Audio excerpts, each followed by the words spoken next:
कि एक्सपोर्ट का एक्चुअल में प्रोसेस क्या होता है। अगर आप एक्सपोर्ट करना चाहते हो, क्या आइटम है जो एक्सपोर्ट हो रही है। सबसे पहले कॉफ़ी, टी बहुत ज़्यादा धड़ल्ले से एक्सपोर्ट हो रही है। उसके बाद स्पाइसेस हो गए, उसके बाद ड्राई फ्रूट्स हो गए, फिर हो गए आपके टेक्सटाइल फैब्रिक आइटम्स जो कि सूरत में है। सर ने कहा है लोगों को, अगर मैंने आपको काम सिखाया तो आप लोगों को सिखाओगे, इसलिए लोग आते हैं सर के पास। और बल्क में अगर आपने मैन्युफैक्चरिंग बिना पैसे लिए कर दिया ना तो नुकसान हो जाएगा आपका।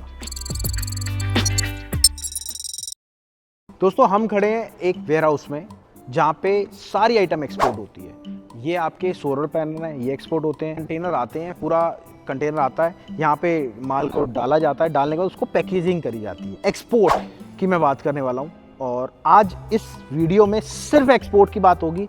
प्रोडक्ट क्या होते हैं, कैसे एक्सपोर्ट होते हैं, क्या क्या आइटम होती है और सबसे बड़ी बात एक्सपोर्ट का प्रोसीजर क्या होता है। अगर आप लोग चैनल पे हमारे नए हैं तो आप सच मानना कि ये पूरा जो डिपार्टमेंट है हमारा इंपोर्ट एक्सपोर्ट का, इनके जो मास्टर हैं, जो कोच हैं, जो मेंटर हैं, वो डॉक्टर अशोक किंकर सर। उनके पास 50 साल का एक्सपीरियंस है और 28 कंट्री में ट्रैवल कर चुके हैं। ये पूरा प्रोसीजर मैं क्यों बता रहा हूँ, क्यों ज्ञान दे रहा हूँ आपको। 90% लोग ना चाहते हैं एक्सपोर्ट करना बट फेल हो जाते हैं। अब फेल पता क्यों होते हैं? क्योंकि उनको सटीक नॉलेज नहीं होती, डॉक्यूमेंटेशन पार्ट क्लियर नहीं होता। मैं यहाँ पे आपको यही प्रोसेस बताने वाला हूँ कि एक्सपोर्ट का एक्चुअल में प्रोसेस क्या होता है। तो सबसे पहले आप ये समझ लो, अगर आप एक्सपोर्ट करना चाहते हो, क्या आइटम है जो एक्सपोर्ट हो रही है। सबसे पहले कॉफ़ी, टी बहुत ज़्यादा धड़ल्ले से एक्सपोर्ट हो रही है। उसके बाद स्पाइसेस हो गए, उसके बाद ड्राई फ्रूट्स हो गए, फिर हो गए आपके टेक्सटाइल फैब्रिक आइटम्स जो कि सूरत में है। उसके बाद आपके हो गए हैंडीक्राफ्ट हो गए, आयुर्वेदिक प्रोडक्ट्स हो गए और फिर आपके एनिमल फूड्स हो गए। ये तो आइटम है जो एक्सपोर्ट हो रही है। अब आ जाओ कि अगर आपको काम स्टार्ट करना है तो स्टार्ट होगा कैसे, क्या प्रोसीजर है उसका। तो बात करते हैं एक्सपोर्ट के प्रोसेस की। अगर आप चैनल पे नए हो तो चैनल पे 1 सेकंड आपका लूँगा अभी, सब्सक्राइब कर देना, क्योंकि हम आपको ग्राउंड की रियलिटी दिखाते हैं इस चैनल पे। अगर आपको एक्सपोर्ट करना है या फिर इंपोर्ट करना है, देखिए इंपोर्ट भी हमारा होता है, एक्सपोर्ट भी हमारा होता है। हमारी टीम से लगभग 20 से 25 एक्सपोर्टर इंपोर्ट जुड़े हुए हैं, क्योंकि 50 साल हो गए सर को काम करते हुए। तो सर ने बहुत सारे लिंक्स बना रखे हैं, अपनी सेटिंग कर रखी है पूरी प्रॉपर वे में।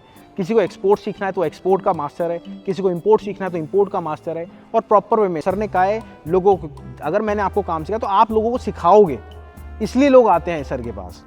अब बात हो गई सर एक्सपोर्ट की प्रोसेस की। सबसे पहले अगर आपको एक्सपोर्ट स्टार्ट करना है तो उसका प्रोसीजर होता है प्रोडक्ट सिलेक्शन। सबसे पहला होता है आपको प्रोडक्ट, जैसे ये आपके क्या है, सोलर, आप देखते हैं कंपनी का नाम, ये पैकिंग है, पैकिंग लिस्ट यहाँ पे चिपकती है और पूरा प्रॉपर में वो देख रहे हैं पैकिंग लिस्ट लगी हुई है, पूरा क्या क्या आइटम है। इसमें सोलर पैनल है, एक बार ये देखिएगा, ये सोलर पैनल है। आप सोचते हैं कि चाइना से आती है, सर इंडिया भी बनाता है, एक्सपोर्ट भी करता है। जो आइटम चाइना बनाता है वो आइटम इंडिया भी बनाता है। चाइना की क्वालिटी हल्की होती है, इंडिया की क्वालिटी हैवी होती है। तो इंडिया वाले फॉरेन, जहाँ पे अब जैसे ये जो एक्सपोर्ट हो रहा था, कनाडा में एक्सपोर्ट हो रहा था, कनाडा वाले, यूएसए वाले हमारे इंडिया से भी माल लेते हैं। तो अब सबसे पहले प्रोसीजर आता है उसका प्रोडक्ट सिलेक्शन का, और फिर आता है मार्केट सिलेक्शन का, और फिर आता है कंपनी एंड डॉक्यूमेंटेशन का। फिर अगला जो प्रोसेस होता है मार्केट को टारगेट, मतलब इन्होंने माल बना लिया, मार्केट को टारगेट ही नहीं करा। कौन सी मार्केट, कनाडा है, कनाडा में कैसे टारगेट करेंगे, वो टारगेट करना मार्केट को। और उसके बाद आता है इंक्वायरीज। अब टारगेट जब आप करोगे सोशल मीडिया से वैसे, तो आपका इंक्वायरी तो आएंगी ना, उनको कंसीडर कैसे करोगे। फिर आता है आपका ऑर्डर। अब सपोज इंक्वायरीज आ गई, ऑर्डर आ गया, बल्क में ऑर्डर आता है एक्सपोर्ट में, पता है कितना, बल्क में। और बल्क में अगर आपने मैन्युफैक्चरिंग बिना पैसे लिए कर दिया ना तो नुकसान हो जाएगा आपका। उसके बाद आपको पेमेंट लेनी है। ऑर्डर इंक्वायरी आ गई, पेमेंट लेनी है। फिर ऑर्डर के पेमेंट के बाद फिर आता है गुड्स को प्रिपेयर करना। फिर जाके जब आपका एडवांस आ गया 30%, 50%, फिर आपको गुड्स को प्रिपेयर करना है। उसके बाद फिर होता है डिस्पैच। तो ये पूरा प्रोसीजर था। अगर आप चाहते हैं खुद का इंपोर्ट एक्सपोर्ट बिजनेस स्टार्ट करना, हम आपको ग्राउंड की रियलिटी बताते हैं। मेरे पास 5 से 7 साल का एक्सपीरियंस है। डॉक्टर अशोक गुप्ता सर के पास 50 से 55 साल का एक्सपीरियंस है। हमारे साथ तपस गुप्ता जी है, उनके पास लगभग 25 साल का एक्सपीरियंस है इंपोर्ट एक्सपोर्ट का। अमित वर्मा जी हमारे साथ, उनके पास बहुत साल का एक्सपीरियंस है। तो ऐसे हमारी टीम बनी हुई है। हमारा मेन काम सिखाने का नहीं है। ये तो हम कंटेनर खुद का अपना आया था तो यहाँ पे स्पेशल वीडियो बनाने आ गए। एक नॉर्मल बिजनेसमैन एक्सपोर्ट कर रहा है, एक नॉर्मल बिजनेसमैन इंपोर्ट कर रहा है, आप भी कर सकते हो। बस इतना ही मैं बोलूँगा और 1 सेकंड आपका लूँगा, सब्सक्राइब कर देना ताकि ऐसा कंटेंट आपको रेगुलर बेस में मिलता रहे। मिलते हैं अगली बार। हाँ, अगर खुद चालू करना है ना तो कॉल कर लेना, पर्सनली मैं बात करूँगा, या डॉक्टर अशोक गुप्ता सर जिनके पास एक्सपीरियंस है 50 साल का, 5 कंट्री में ऑफिस है उनके, उनसे बात करना। मिलते हैं अगली बार। नमस्कार।